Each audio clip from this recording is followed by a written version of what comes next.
cuál es el efecto real de los videojuegos en el proceso de desarrollo de los hijos. Una de las, digamos, de las preocupaciones más comunes que tienen los papás tienen que ver con dos temas fundamentales. Uno de esos es los videojuegos y el tema de la violencia, y el otro es el tema de la adicción. Sobre esos dos temas pues me gustaría hablar un poquito, tratar de entender que aunque sí existen unos riesgos, evidentemente sí hay unos riesgos claros alrededor de esos dos temas y que no son falsos, que sí hay problemas cuando los niños juegan juegos violentos y cuando entran en procesos adictivos sí pueden haber problemas.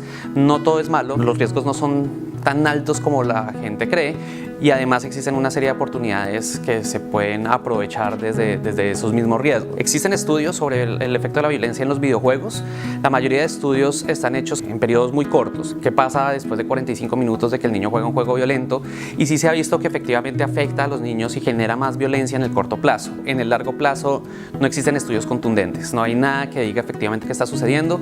Incluso hay estadísticas que muestran que los crímenes violentos han estado en disminución al mismo tiempo que la venta de juegos violentos está en aumento. Algunos tratan de explicar eso como que los videojuegos sirven para hacer catarsis y que la violencia se canalice a través del juego y no a través del mundo real, pero eso todavía no se ha terminado de resolver. Lo que me interesa a mí más de esa discusión no es tanto si la violencia efectivamente genera niños violentos, sino las oportunidades de discusión que eso permite entre padres e hijos, porque la violencia no solamente es el niño disparando armas de fuego, que es lo que la gente asume, o la sangre saliendo del personaje. La violencia tiene que ver con otros temas mucho más interesantes que pueden generar pensamiento crítico si los papás lo abordan bien.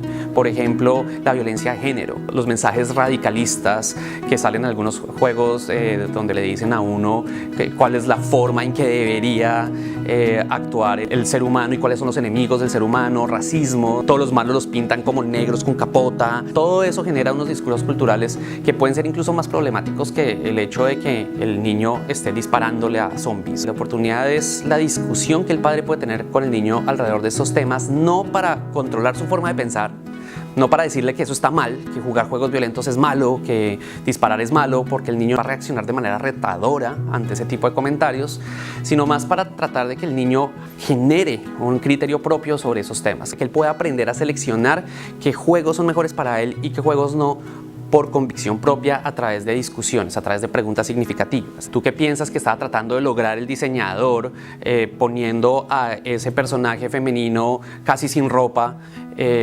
¿Por qué está haciendo eso? ¿Qué es lo que quería lograr? ¿Será que quiere manipularte o será que quiere vender más?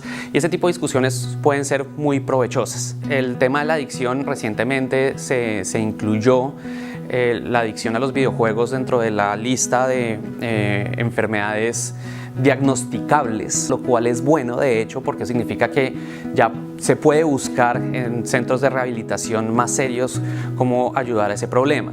La adicción sucede más o menos en el 3% de los casos. Esa es la estadística que se da, y realmente si uno lo piensa a manera de juego, eso es como lanzar un dado de 100 caras y sacar 1, 2 o 3. Esas son las probabilidades de que sus hijos entren en procesos adictivos. No son tan altas, sucede evidentemente. A veces hay demasiada angustia sobre esto. La gente confunde la adicción con la compulsión, con ese mismo efecto que tenemos los adultos cuando vemos Netflix y duramos hasta las 3 de la mañana viendo una serie y no podemos parar porque el contenido es tan enganchador que no queremos soltarlo.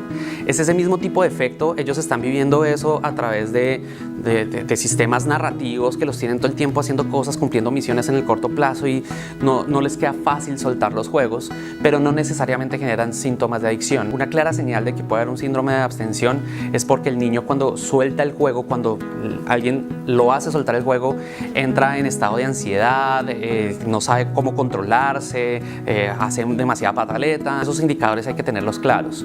Si no, es un problema más de entretenimiento, y lo que uno como padre puede hacer es enseñarle a su hijo a poner también límites. Eso es una oportunidad también.